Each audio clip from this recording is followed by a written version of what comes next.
membenahi nyawa kita. Siapa nyawa kita ini? Apa kerjanya nyawa ini? Ruh kita itu ketika dia menghidupkan, nyawa namanya, meliputi sekujur tubuh. Makanya nyawa kita ini nggak bisa dikatakan oh dia di kaki, dia di kepala, enggak, meliputi. هل أتى على الإنسان حين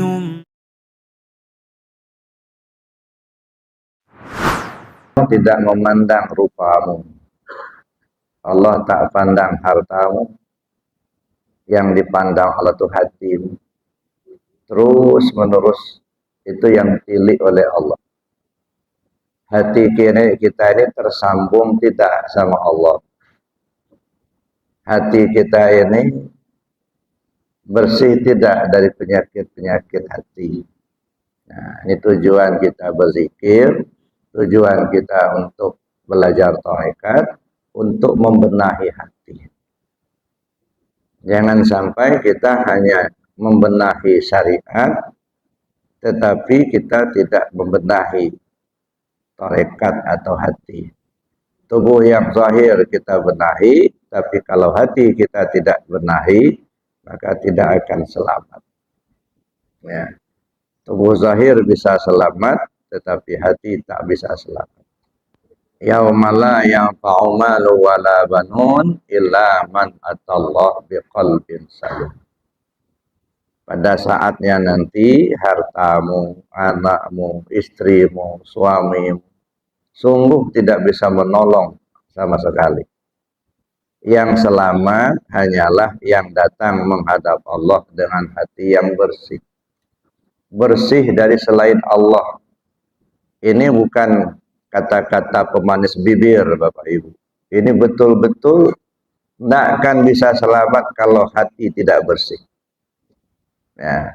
Nah, inilah yang kita upayakan.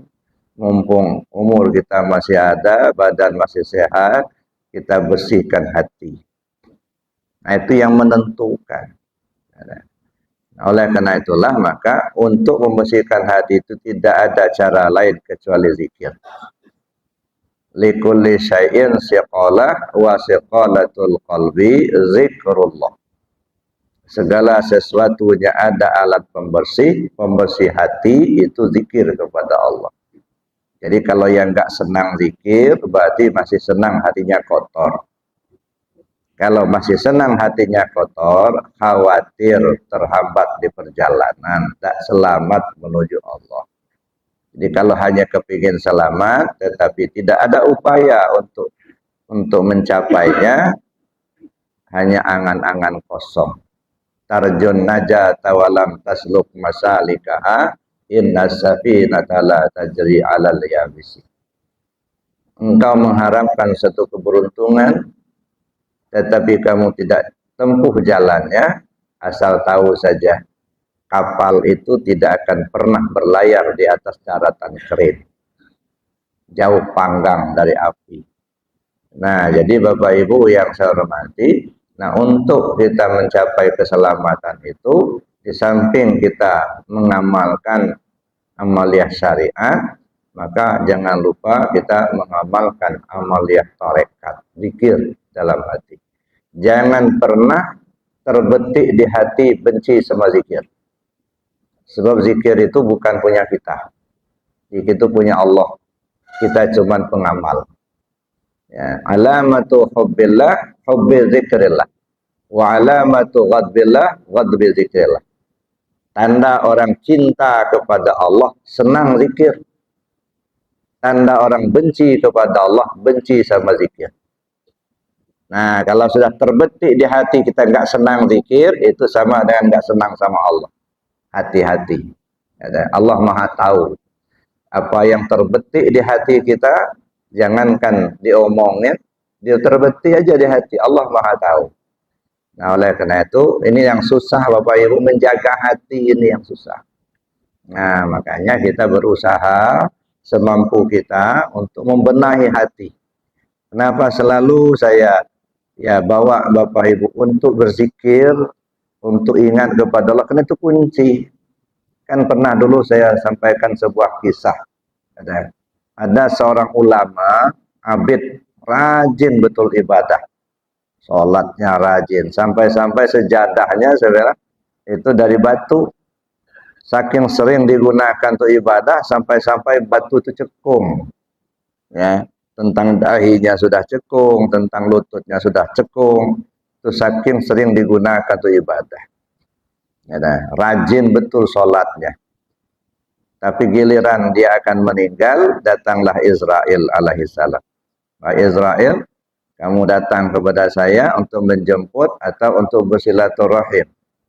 Saya diperintah Allah untuk menjemputmu. Lalu orang ini bilang, Israel, tanyakan dulu kepada Allah, kalau saya sudah mati, tempat saya surga tingkat berapa? Kayaknya udah yakin betul mau masuk surga, karena sudah rajin betul ibadahnya. Langsung dijawab oleh Allah, kalau kau sudah mati, tempatmu neraka tingkat 7. Protes orang ini. Ya Allah, kenapa tempat saya neraka tingkat 7? Sedangkan saya kan rajin ibadah. Kok tempat saya neraka tingkat 7? Apa kata Allah? Kamu ibadah nggak kenal aku. Kamu hanya ibadah untuk dapat surga. Surga itu makhluk aku. Kamu tak kenal aku. Nah ini apa yang bisa kita ambil pelajaran di sini? Rajin syariat tapi lupa hakikat. Benar zahir, salah batin. Nah ini jadi artinya apa? Dia benar secara syariat, ya, tetapi di dalamnya nggak kenal Allah. Nah ini yang apa namanya, di hatinya kosong. Syariatnya lah rajin, sholatnya rajin, itu puasanya rajin. Itu syariat, aturan-aturan. Tapi yang di dalam, ya, kosong melompong. Yang dibayangkannya pahala, yang dibayangkannya sorga, yang dibayangkannya bidadari. Nah, di dalam kosong.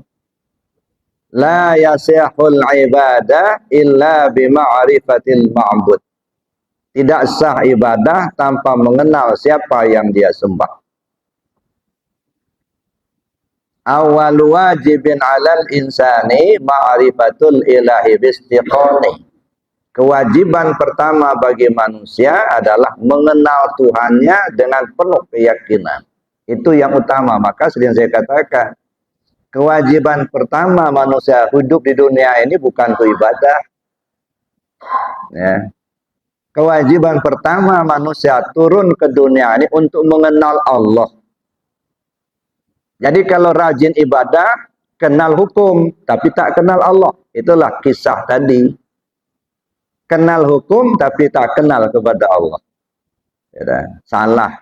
Nah, jadi oleh karena itu, kita benahi yang zahir syariat, tapi juga kita benahi yang di dalam. Supaya dia seimbang. Ya. Benar secara zahir, benar secara batin. Nah, membenahi yang hati itu pakai zikir. Nah, makanya selalu saya tekankan Bapak Ibu, ya minta maaf kalau yang sudah berulang-ulang. Ada 3 zikir yang perlu betul untuk kita biasakan. Pertama, zikir jahat dengan kalimat la ilaha illallah. Itu pakai lisan. Ya, untuk apa kita biasakan itu? Karena kata Nabi, ya, matan nas bima ya'isubi. Manusia mati sesuai kebiasaan. Jadi kalau lidah ini sudah terbiasa menyebut kalimat la ilaha illallah, insya Allah akan mati pun menyebut kalimat la ilaha illallah. Nah kalau ini nggak biasa nyebut, apalagi kalau sudah benci. Nggak biasa nyebut, khawatir Pak mau mati nanti, nggak timbul kalimat itu. Yang timbul apa yang biasa dia ucapkan. Ya, kan? Kenapa nggak biasa? Makanya Nabi pesan, ya, jaddidu imanakum bikasrati qauli la ilaha illallah. Perbaharui imanmu dengan banyak menyebut kalimat la ilaha illallah. Jadi kita disuruh oleh Rasul sallallahu alaihi wasallam untuk banyak-banyak menyebut kalimat la ilaha illallah. Ini bukan ajaran saya, bukan ajaran ulama. Ini ajaran Rasulullah. Nah, jadi kalau percaya kepada Nabi, inilah salah satu ajaran beliau. Perbanyak zikir dengan kalimat la ilaha illallah. Jangan malu-malu, jangan ragu-ragu, Pak. Berzikir ini. Karena kalimat ini yang kalimat teragung. Kalimat yang muncul dari mulut manusia di dunia ini yang teragung adalah la ilaha illallah. Afdalu ma qultu ana wa nabiyuna min qabli la ilaha illallah. Kalimat teragung yang kusampaikan dan disampaikan oleh Rasul sebelum aku, kata Rasul, itu adalah la ilaha illallah. Nah, ini yang kita benahi ya, dalam tarekat. Jadi kita benahi cara mengucapkannya, isinya apa, memakomkannya bagaimana, hubungan dengan diri kita itu apa, gitu ya. Apa hubungannya dengan Allah. Nah, makanya di awal-awal dulu pernah saya katakan tauhid ya. Tauhid itu ada 4 tingkatan. Ada tauhid azas, itu naluri ketuhanan. Semua orang sudah tahu, sudah punya. Walaupun orang kafir sekalipun, nggak bertuhan sekalipun, tetapi naluri ketuhanannya sudah ada. Dari mana munculnya? Ketika di alam arwah dulu, Allah sudah pertanyakan kepada semua ruh. Alastu birabbikum, apakah saya ini Tuhan kalian? Semua ruh menjawab, bala syahidna. Benar ya Allah, kau Tuhan kami. Maka semua makhluk di dunia ini sudah bertuhan kepada Allah. Ketika Allah tanyakan di alam arwah dulu, alastu birabbikum, apakah saya di Tuhan kalian? Semua ruh menjawab, bala syahidna. Benar ya Allah, kau Tuhan kami. Sampai-sampai kita akan turun ke bumi, diulang lagi sama Allah. Alastu birabbikum, bukankah saya Tuhanmu? Bala syahidna. Artinya ini semua manusia loh. Makanya manusia-manusia kafir sekarang ini, gitu, yang tidak percaya sama Allah sekarang ini, pada awal mulanya sebenarnya orang beriman, Pak. Makanya disebut kafir, tertutup. Gitu. Nanti kalau dia terbuka lagi, Allah beri petunjuk kepadanya, ya, lalu dia ingin masuk Islam, maka dia bersyahadat lagi, ya, mengulang syahadatnya itu. Nah, kalau orang yang memang dari kecil sudah beragama Islam, hidup di lingkungan Muslim, gitu ya, kemudian sudah mengamalkan ajaran Islam, tidak perlu memperbarui syahadatnya lagi, karena dari awal dia sudah mukmin, sudah beriman, gitu ya. Tinggal lagi kita memahami syahadat itu, ya. Tidak perlu memperbaharui lagi. Nah, tinggal kita memahami, mendalami tentang 2 kalimat syahadat. Tapi kalau mereka yang kafir, artinya mereka sudah keluar dulu. Ketika mau masuk, nah disitulah mereka perbarui syahadatnya. Nah, tapi kalau kita dari kecil sudah masuk Islam, sudah beragama Islam, sudah sholat, sudah melaksanakan ajaran agama Islam, sudah memang dari awal sudah Islam kok. Ya, nah, kita nggak perlu memperbarui. Cuman itu tadi, kita perlu meningkatkan pemahaman terhadap 2 kalimat syahadat itu. Makanya dulu saya katakan, pemahaman tentang 2 kalimat syahadat itu 5 tahapan. Pertama, cara mengucapkan, ilmu syariat. Yang kedua, cara mengamalkan, itu ilmu tarekat. Yang ketiga, memahami isi, itu ilmu akidah atau ilmu tauhid. Yang keempat, memahami posisi, itu ilmu hakikat. Yang kelima, memahami cara memakai 2 kalimat syahadat, itu ilmu ma'rifat. Nah, ini yang perlu kita tingkatkan. Jadi kita tidak cukup hanya sekedar hafal 2 kalimat syahadat. Ya, kalau hanya sekedar hafal 2 kalimat syahadat, ya anak kecil juga udah hafal, gitu ya. Nah, ini yang semestinya ini yang menjadi kegelisahan kita. Seharusnya ini yang menjadi kegelisahan kita menjelang kematian itu. Ya, untuk memakai 2 kalimat syahadat itu gimana caranya? Makanya saya katakan, udahlah, singkirkan dulu pikiran kita di urusan pahala, urusan sorga, udah tinggalkan dulu itu. Itu mah informasi yang disampaikan oleh Rasul, yang disampaikan oleh Allah supaya kita tahu. Artinya, fama ya'mal misqala dzarratin khairan yarah wa ma ya'mal misqala dzarratin syarran yarah, supaya kita ada gairah untuk melaksanakan. Ya. Tapi kalau kita sudah tua-tua begini, nggak sana lagi Pak arahnya. Ya. Arahnya gimana kembali ke Allah, itu arahnya. Ya, jadi makanya udahlah singkirkan dulu pikiran kita dari urusan pahala, urusan sorga. Itu urusan Allah. Urusan kita memperbanyak amaliyah ibadah, memperbanyak kebaikan-kebaikan. Ya, makanya saya katakan tempo hari bahwa misi kita hidup di dunia ini dua. Yang pertama sebagai khalifah Allah, artinya kita ditugaskan oleh Allah untuk menampilkan sifat-sifat Allah dalam hidup kita. Itu artinya kita bertugas sebagai khalifah. Jadi diri kita ini sebenarnya sebagai alat peraganya Allah. Ya, jadi alat peraganya Allah. Sudahkah kita memperagakan sifat-sifat Allah itu dalam hidup kita? Ya, misalnya Allah Ar-Rahman, sehingga Allah Maha Pengasih. Nah, kita peragakan, suka nolong orang, suka ngasih. Allah Ar-Rahim, Allah Maha Penyayang. Nah, kita peragakan dalam hidup kita. Sayang kepada semua makhluk Allah. Tidak ada kebencian.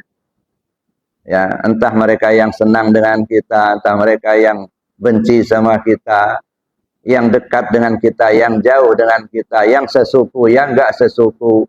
Ya, jadi enggak lagi dibatasi oleh suku, ras, enggak. Nah, kita semua adalah hamba Allah.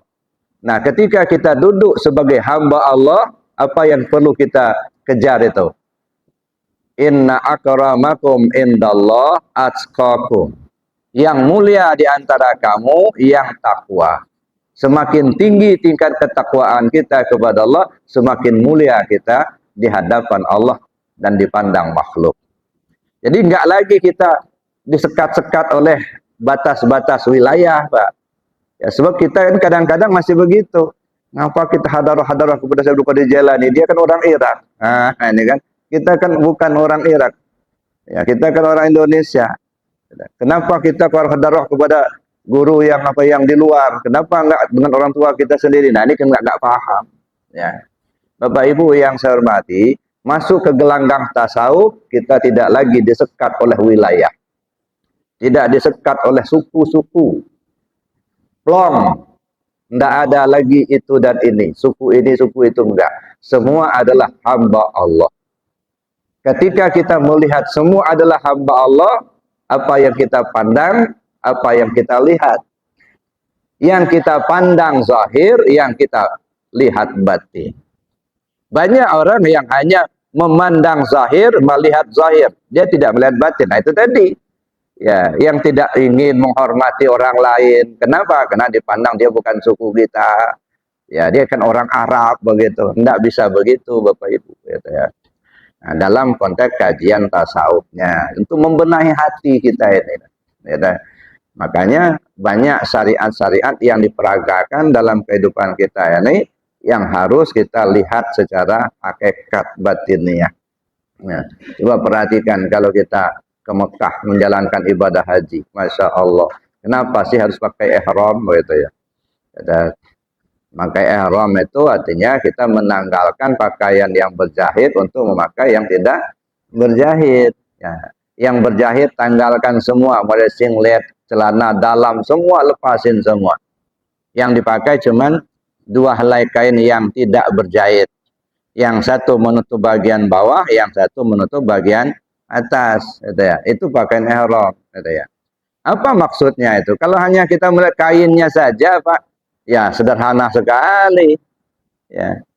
Tetapi tujuannya enggak sesederhana itu luar biasa, Bapak Ibu. Tanggalkan yang berjahit, itu artinya tanggalkan semua sifat kehambaan. Itulah sifat yang berjahit. Iri, dengki, hasud, merasa lebih baik dari orang lain, merasa lebih kuasa dari orang lain, merasa lebih pintar dari orang lain. Nah, itu mah pakaian kehambaan. Lepasin semua tuh. Itu maknanya melepaskan semua pakaian yang berjahit. Pakai yang tidak berjahit. Mana yang tidak berjahit sifat ketuhanan, itu yang tidak berjahit. Ar-Rahman, Ar-Rahim, Al-Ghaffar, itu semua pakai ketuhanan. Nah, pakai itu. Makanya begitu berdesak-desak kita di Masjidil Haram itu beriadah kita, melatih.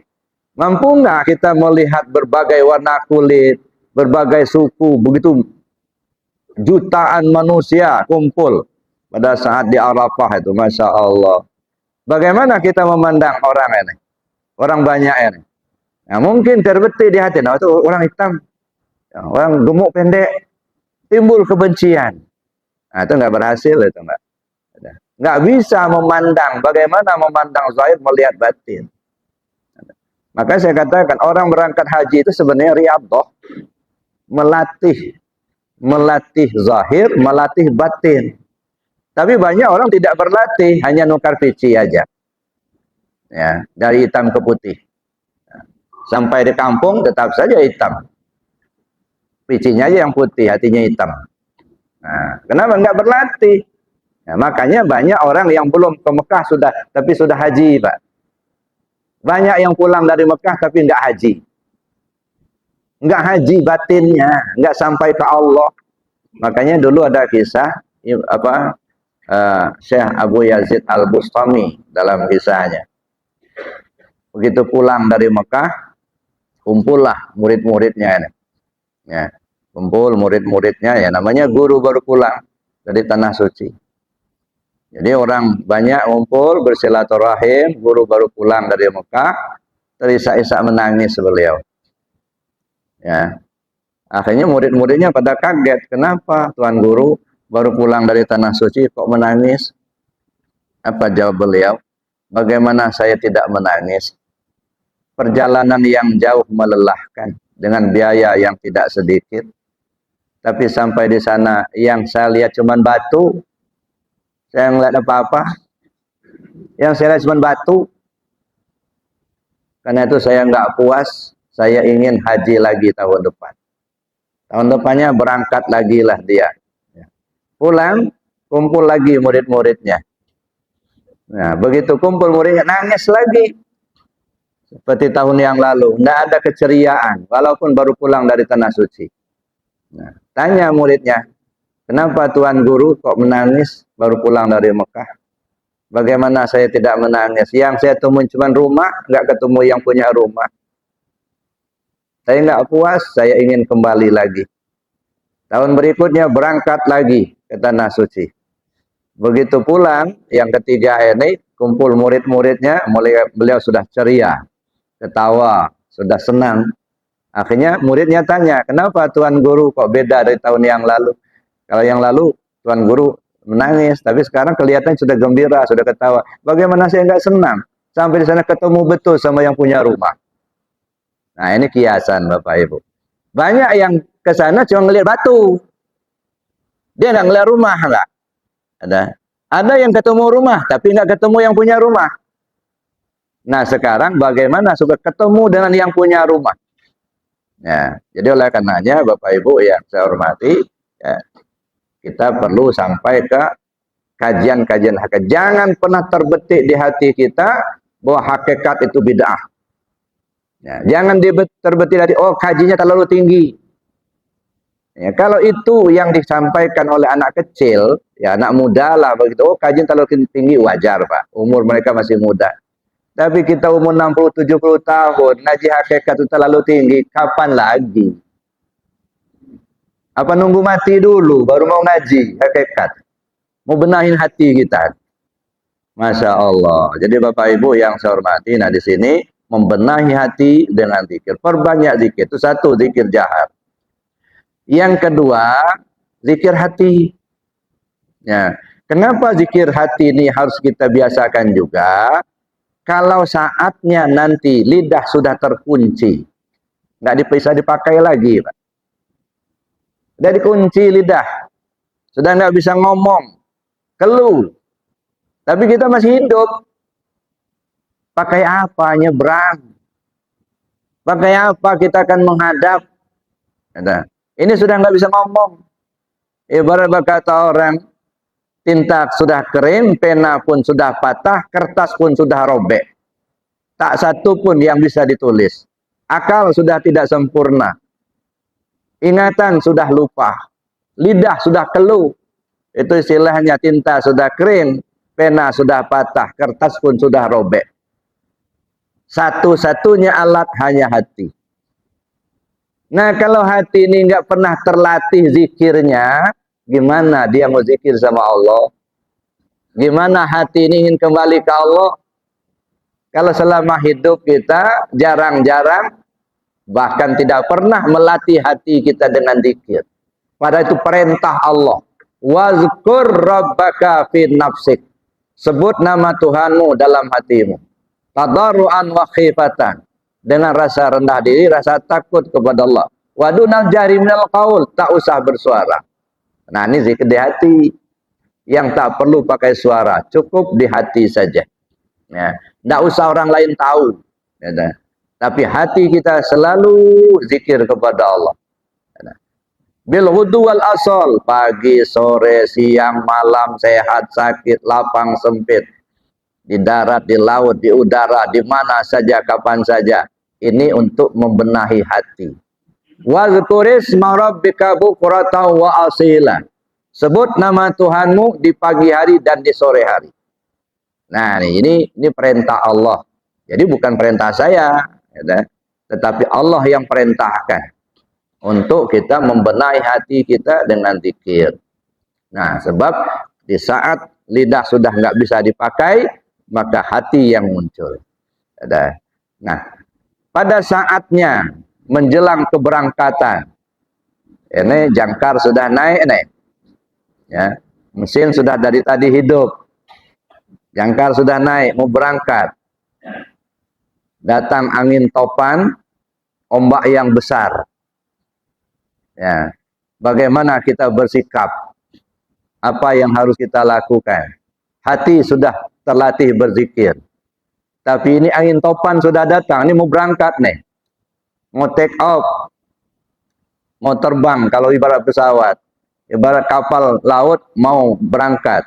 Nah, apa yang harus kita persiapkan? Apa yang kita luncurkan? Inilah yang disebut zikir anfusiyah. Ya. Tadarruan wa khifatan. Turun, naik. Tadarru, turun, khifah, ringan, naik. Nah, bagaimana dia turun naiknya ini? Zikir anfusiyah. Ketika nafas berhembus. Apa zikirnya ketika dia turun? Apa zikirnya ketika dia naik? Bagaimana ketika dia berangkat? Kemana dia kembali? Ini perlunya zikir anfusiyah. Makanya Syekh Muhammad Jamil, ya, di Padang Panjang, Jawa Padang Panjang, dalam bukunya Tazkiratul Qulub, apa kata beliau? Jadikan zikir anfusiyah sebagai penjaga pintu kematian. Nah, kalau nggak pernah kita amalkan, belajar nggak pernah, amal nggak pernah, gimana makainya? Ini yang kita cari, Bapak Ibu, untuk keselamatan pulang ke Allah itu. Makanya saya tadi saya katakan, udahlah, singkirkan dulu pikiran kita di urusan pahala surga itu. Itu urusan Allah, bukan urusan kita. Urusan kita, gimana kita mencapai keselamatan, pulang kembali ke Allah. Nah, makanya 3 zikir ini silakan cari, belajar, amalkan. Zikir jahar dengan la ilaha illallah, zikir khafi dengan ismu zat, dan zikir anfusiyah. Itulah salah satu alat untuk pulang. Nggak tahu itu, khawatir tenggelam di perjalanan. Nah, walaupun banyak amal kita, ya khawatirnya kita akan tenggelam juga. Nah, oleh karenanya Bapak Ibu yang saya hormati, itu membenahi hati pakai zikir. Ilmunya ilmu tarekat. Jangan alarfi menyebut tarekat. Tarek itu jalan. Jalan itu metode. Cara membenahi hati agar hati ingat ke Allah. Nah, itu satu, itu yang kedua. Yang pertama, benahi tubuh dengan syariat, benahi hati dengan tarekat. Yang ketiga, benahi nyawa kita dengan hakikat. Nyawa kita ini kan sebenarnya ruh itulah. Panafakhtu fihi min ruhi. Kutiupkan ruhku, kata Allah. Kita nggak punya ruh, nggak Pak? Ruh yang kita pakai punya Allah, bukan punya kita. Cuman kita saja yang kadang-kadang ngaku-ngaku punya. Padahal nggak punya. Ini ruh yang kita pakai bukan punya kita, Pak. Ini punya Allah. Fanafakhtu fihi min ruhi. Kutiupkan ruhku, kata Allah. Ya. Jadi semenjak ruh kita ini menempati jasad ini, dia tidak pernah durhaka sama Allah. Sebegitu dia masuk, selalu zikir ke Allah. Terus menerus. Kalau berhenti dia zikir, dead kita. Ya. Jadi ruh kita nggak pernah berhenti zikir. Makanya yang dibutuhkan ruh itu bukan makanan syariat atau lahir, bukan. Yang dibutuhkannya itu audiensi dengan Allah. Ini salah satu contoh jantung kita ini. Begitu kita mendapatkan ruh dari Allah, gitu ya, masuk ruh tadi ke dalam tubuh kita, jantung mulai bekerja. Tak, duk, tak, duk, tak, duk. Itu zikir. Kalau kita dengar dengan telinga zahir, mungkin hanya dak, duk aja. Coba buka telinga batin. Dengarin apa katanya. Allahu Allah, Allahu Allah. Itu kata jantung ini. Maka orang-orang yang hatinya selalu zikir ke Allah, insya Allah nggak akan kena stroke, nggak Pak?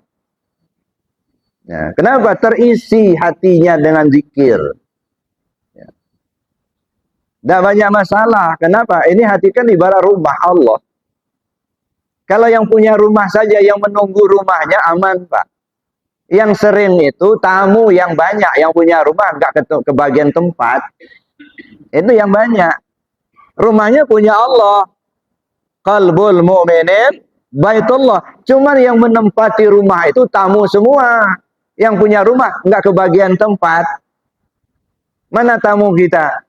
Banyak masalah, masalah rumah tangga, masalah pribadi, masalah kantor, masalah tetangga, masalah ekonomi. Kebun masuk ke sini, sawah masuk ke sini, jabatan masuk ke sini. Yang punya rumah nggak pernah diingat, nggak pernah ada tempat di situ. Nah makanya bebannya berat.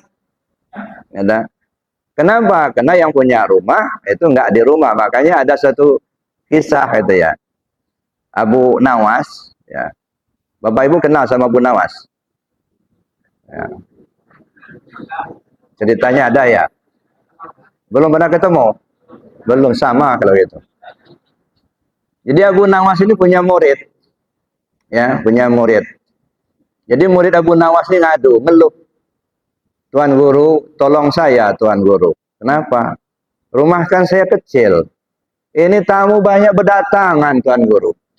Gimana caranya supaya agak lapang lah? Gampang, kata Abu Nawas. Gimana caranya? Kamu beli kambing 12 ekor. Ya, kambing 12 ekor. Nanti malam nanti lepaskan di rumahmu. Tidur bersama kambing itu. Nah, tamunya banyak, kambing lepaskan di rumahmu, tidurlah kamu bersama kambingmu itu.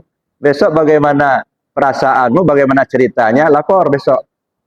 Ya, kena murid patuh sama guru, dikerjakannya. Beli kambing 12 ekor. Begitu malam pintu tutup, kambing dilepasin semua. Ya udah tidur sama kambing itulah. Nah, begitu pagi lapor, Tuan Guru, sudah saya kerjakan Tuan Guru. Bagaimana hasilnya? Tambah sempit Tuan Guru. Tambah sempit. Oh gampang, kambing lapang. Iya. Besok kamu beli bebek 12 ekor. Lepasin pula, tidurlah kalian sama kambing sama bebek itu. Besoknya belilah bebek itu 12 ekor. Malam-malam tutup pintu, kambing dilepas, bebek dilepas. Hidup bersama, tidur bersama bebek, kambing sama tamu-tamu tadi. Besok laporan lagi. Tuan Guru, sudah saya kerjakan, tambah sempit Tuan Guru. Jadi maksud kamu gimana? Supaya lapang. Bagaimana cara Tuan Guru? Gampang. Sekarang kambing dengan 12 ekor kamu jual dulu. Jual. Dari jual, tidur lagi, tinggal bebek lagi sama tamunya. Ya, tidur bersama bebek. Kambing kan sudah dilepas, sudah dijual. Lapor, gimana caranya? Bagaimana? Ya, Tuan Guru, ya, kata si orang ini tadi. Sudah kamu kerjakan? Sudah. Yang kambing sudah saya lepas. Semalam kami sudah tidur sama bebek aja sama tamu. Gimana perasaan? Ya, alhamdulillah tambah lapang Tuan Guru. Kambing dilepas. Tapi masih agak sempit juga. Lalu bagaimana? Sekarang bebek lepasin lagi. Ya, bebek kamu lepaskan. tidurlah bersama tamunya saja. Ya, tamunya suruh pulang, nah, kamu tidurlah di rumahmu. Begitu disuruhlah pulang tamunya, bebek sudah dilepas, tidurlah di rumah dia sendiri. Besok laporan sama Tuan Guru. Sudah saya kerjakan Tuan Guru. Bagaimana hasilnya? Alhamdulillah lapang benar Tuan Guru. Ya. Jadi rumah kamu bertambah enggak? Enggak, ya itulah. Jadi apa yang berkurang? Tamu-tamu sudah suruh pulang, bebek sama kambing sudah dilepas. Jadi artinya rumahnya ya begitulah besarnya Pak. Cuman isi rumahnya yang dikurangin. Ya, masalah-masalah kan tamu semua itu. Ya, masalah dunia, masalah rumah tangga, masalah ekonomi, itu tamu semua itu. Ya, kebun, sawah, jabatan, itu tamu semua. Coba lepasin satu persatu itu. Terasa lapang. Hanya yang punya rumah saja yang nunggu rumahnya. Siapa? Allah, itu yang punya rumah. Nah, Bapak Ibu yang saya hormati, ini ya sebenarnya ini syarat-syaratnya sudah banyak sekali, cuman kadang-kadang kita nggak mampu membaca. Ya, kemarin itu kita dikirim datang corona, nah, itu pelajaran besar bagi kita. Nah, ya, datang corona kemarin itu, ya, apa yang dianjurkan itu stay at home, tinggal di rumah. Nah, dia. Cuman kita ini tinggal di rumah aja itu ya nongkrong di rumah. Nah, kita kan mau makan, mau minum, tapi nongkrong aja di rumah. Ya benar juga secara syariatnya, tapi hakikatnya tinggal di rumah. Yang punya rumah, tunggui rumah. Allah yang punya rumah, itu isi hati itu dengan yang punya rumah. Lepaskan tamu-tamu tadi. Jadi membenahi nyawa kita ini dengan kita mengkaji ilmu hakikat. Ya, hakikatnya rumah kan nggak bertambah rumahnya muridnya Benawas tadi. Ya, kenapa terasa lapang kemudian? Karena isi rumahnya yang dikurangin. Itu ya. Lepasin isi rumahnya. Ya, itu membenahi nyawa kita. Jadi ruh kita itu kan milik Allah. Ya, tempatnya ada di hati kita sendiri. Gitu ya. Nah, kemudian membenahi. Bagaimana caranya? Kaji. Siapa sih ruh kita ini? Ya. Nah, ruh kita itu siapa? Saya ambil contoh, Pak. Ini maaf, ini kalau ya agak terlalu rumit, tapi insya Allah agak terlalu rumit. Misalnya begini, lembaga Adam sudah dibuat. Sudah ada kepala, mata, telinga, hidung, mulut, tangan, kaki. Sudah lengkap lah. Ini tubuhnya Adam. Tergeletak berpuluh tahun. Kena hujan dan panas ditiup angin. Ketika itu belum ada ruh.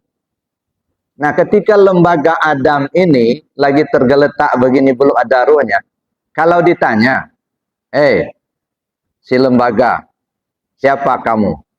Kira-kira bisa jawab nggak? Ya nggak bisa jawab, dia memang nggak hidup.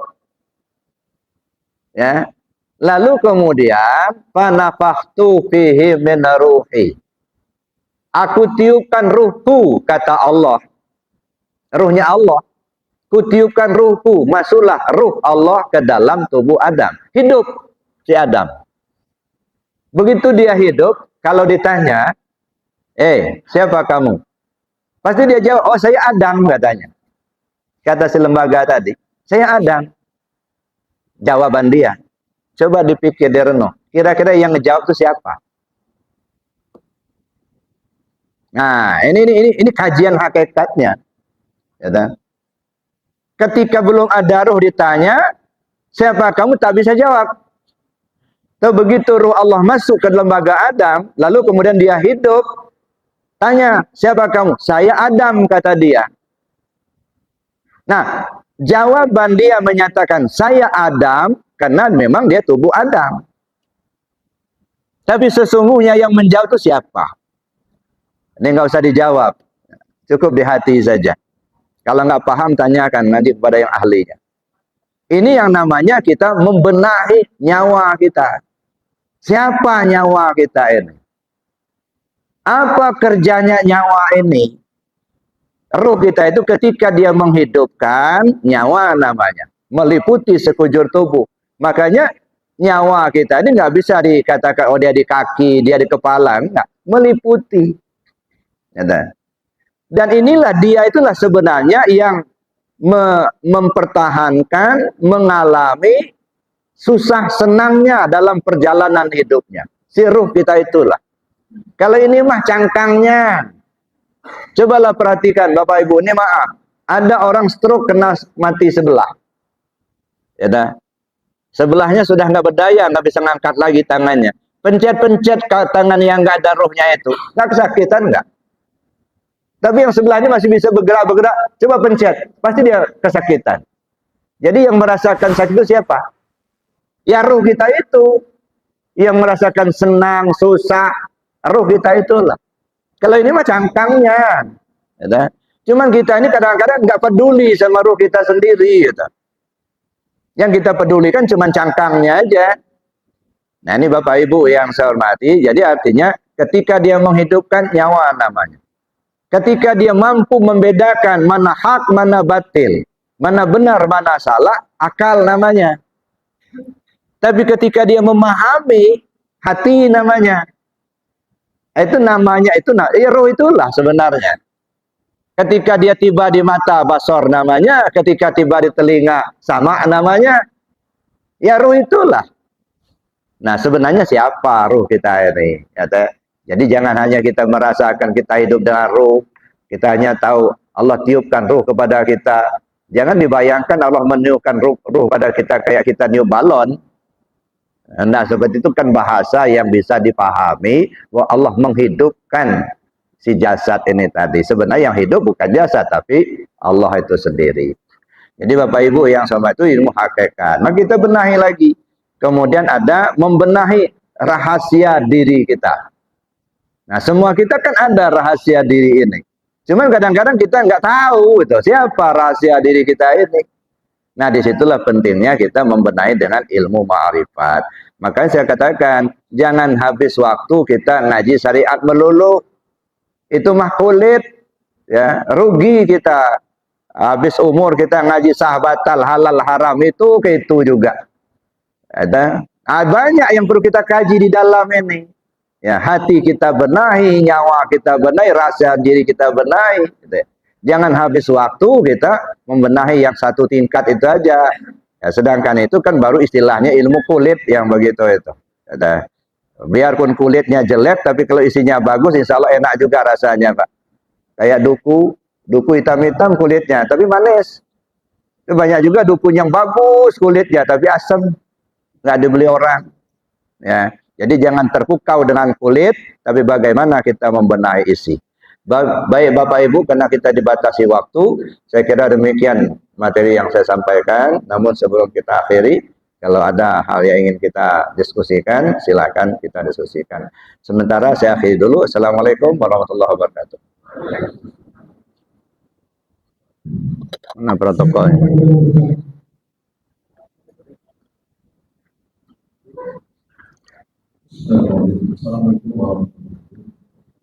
Waalaikumsalam warahmatullahi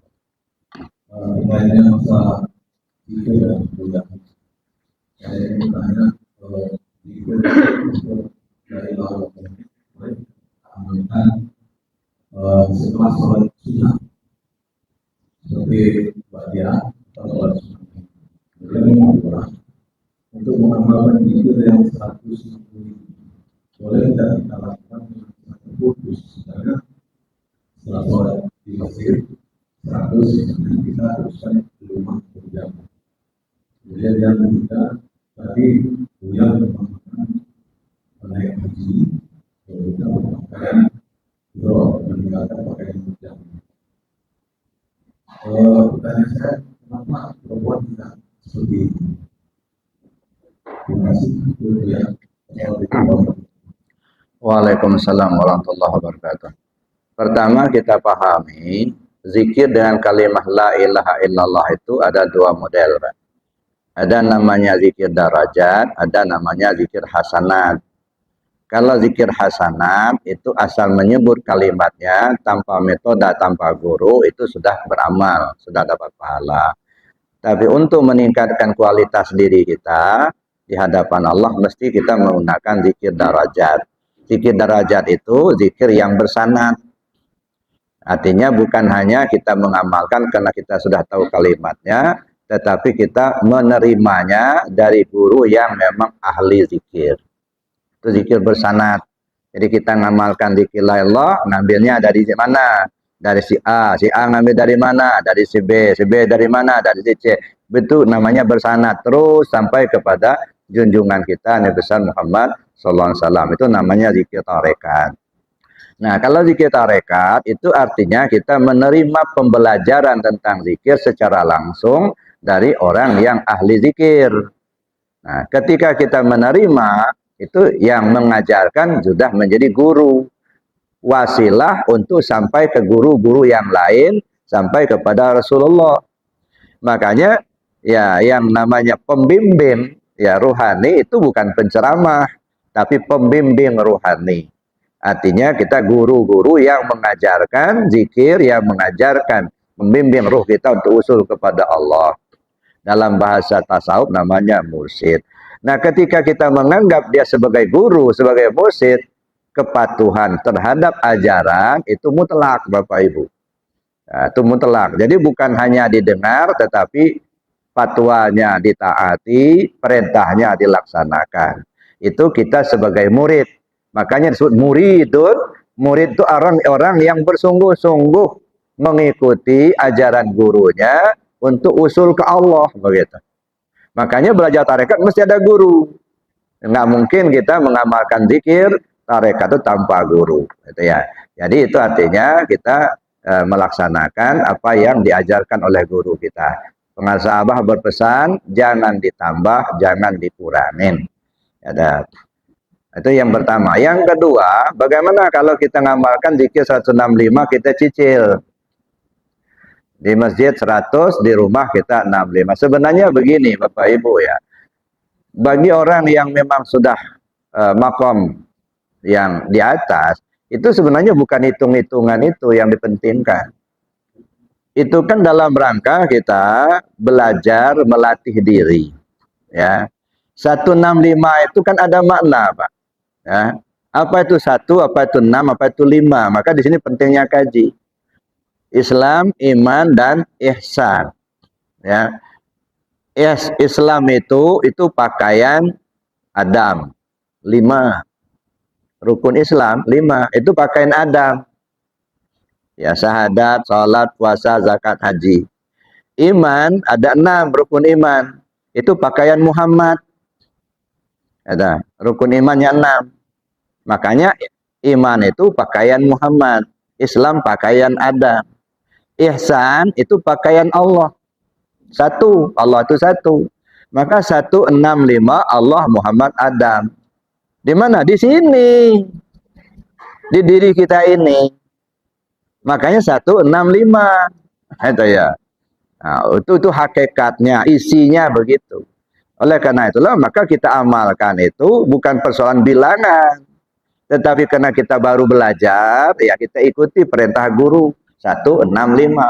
Nah, Bapak makannya 1 piring, misalnya baru kenyang. Sekarang tiap makan dikasih 3 suap, kira-kira kenyang apa enggak? Nah, kenyangnya 1 piring. Kadang-kadang nambah lagi. Ini tiap makan dikasih 3 suap aja, ya enggak kenyang. Jadi persoalannya bukan kewajiban, bukan, ya. Tapi kebutuhan ruh kita ini. Ya. Bagaimana mungkin ruh kita akan kenyang kalau makanannya tidak mencukupi? Jadi kita berzikir itu sebenarnya bukan kewajiban. Nggak zikir juga nggak masalah. Allah nggak rugi kok. Kita zikir Allah nggak untung, nggak zikir juga Allah nggak rugi. Tapi kenapa? Kebutuhan. Kita butuh zikir itu. Bahkan saya katakan, zikir bukan kewajiban. Seperti hanya makan itu bukan kewajiban, tapi kebutuhan. Bedanya, kalau makan nasi kebutuhan tubuh, kalau zikir kebutuhan ruh. Ya, makanya karena itu kebutuhan ruh kita, sesibuk apapun kita dalam pekerjaan dunia, kita sisihkan waktu untuk laksanakan zikir. Karena itu kebutuhan. Sama dengan kita makan, sesibuk apapun pekerjaan kita, kalau perut lapar, tinggalkan pekerjaan, makan dulu. Gitu. Nah, makanya itu zikir itu kebutuhan kita. Jadi itu Pak. Jadi kalau secara syariatnya silakan saja. Selesai sholat di masjid, mau zikir 165 di rumah, nggak masalah. Ada. Cuman masalahnya, kata Nabi, waktu yang paling afdal itu setelah selesai sholat. Jangan beranjak dulu, itulah waktu yang mustajabah. Tapi kalau kita sudah beranjak dulu, sudah lain lagi ceritanya. Makanya setelah selesai sholat, kita langsung zikir, langsung berdoa, langsung istighfar. Karena disitulah waktu yang mustajabah. Jadi waktu yang mustajabah itu apa? Pertama, selesai sholat. Yang kedua, di tengah malam, sepertiga malam terakhir. Kemudian ada lagi waktu khatib duduk antara dua khutbah. Itu waktu yang mustajabah. Ya, selesai sholat, waktu khatib duduk di antara khutbah pertama kedua, dan sepertiga malam terakhir. Itu waktu. Kalau tempat mustajabah, nah ini tempat. Ya, pertama ya disebut dengan di Multazam, antara Hajar Aswad dengan pintu Ka'bah, yang kedua di Raudhah. Itu tempat. Tapi kalau waktu itu selesai sholat, kemudian antara khutbah pertama kedua, khatib duduk di mimbar, kemudian sepertiga malam terakhir. Nah, menggunakan kesempatan itu, gitu ya. Jadi boleh saja, ya. Ya kadang-kadang kan begini, ada ya mungkin kita selesai sholat, mungkin ada kepentingan, kita langsung pulang. Nanti selesai sholat duha, baru zikir, ya silahkan aja, nggak masalah. Ya kan? Itu yang kedua. Yang ketiga tadi, apa tadi? Oh ya, karena begini Pak, disebut laki-laki itu termasuk perempuan. Ya, jadi kalau kita disebut laki-laki, misalnya ada satu kalimat disebut laki-laki, termasuklah di perempuan. Tapi kalau disebut perempuan, laki-laki nggak masuk. Nah itu isyarat saja. Jadi syaratnya ya bahwa laki-laki pakai ihram, itu artinya kalau sudah disuruh kepada laki-laki, itu memberi isyarat kepada makna yang terkandung untuk semua, baik laki atau perempuan. Tapi dalam prakteknya secara syariat cukup laki-laki saja. Nah yang ibu-ibu menutup bagian tubuhnya saja, artinya menutupi aurat. Karena aurat wanita itu seluruh tubuh kecuali muka dan telapak tangan. Ya akan repot Pak kalau kalau perempuan pakai ihram kayak kita laki-laki. Nah makanya itulah kebijaksanaan Allah dan Rasulnya. Ya, cukup laki-laki saja. Ya syukur, untung betul nggak pakai kayak ihramnya laki-laki. Nggak bisa kita bayangkan gimana ribetnya. Ya, tutup satu, buka satu. Ya. Tapi kalau laki-laki kan gampang gitu Pak. Tapi walaupun laki-laki yang disuruh, tapi maknanya meliputi laki dan perempuan. Ya, artinya kita membuang sifat kehambaan untuk memakai sifat ketuhanan. Ya, itu semua orang itu. Saya kira itu Pak maksudnya. Mungkin ada yang lain? Ada, silakan. Nah.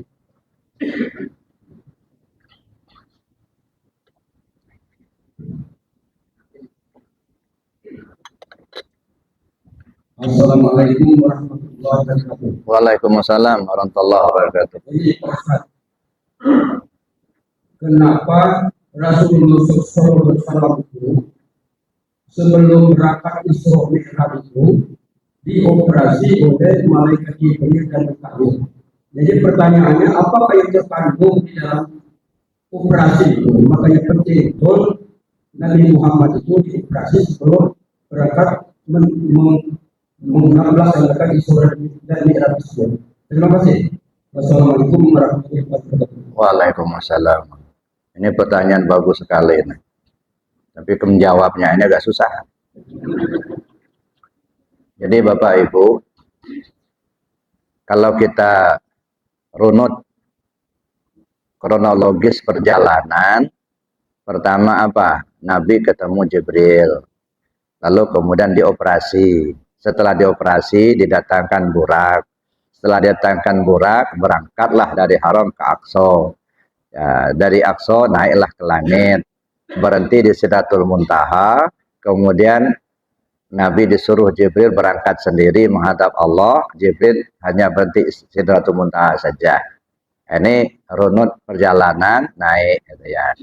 Nah, turunnya banyak. Tapi ini aja dulu. Ketemu Jibril. Siapa Jibril itu? Nah, ini dalam kajian.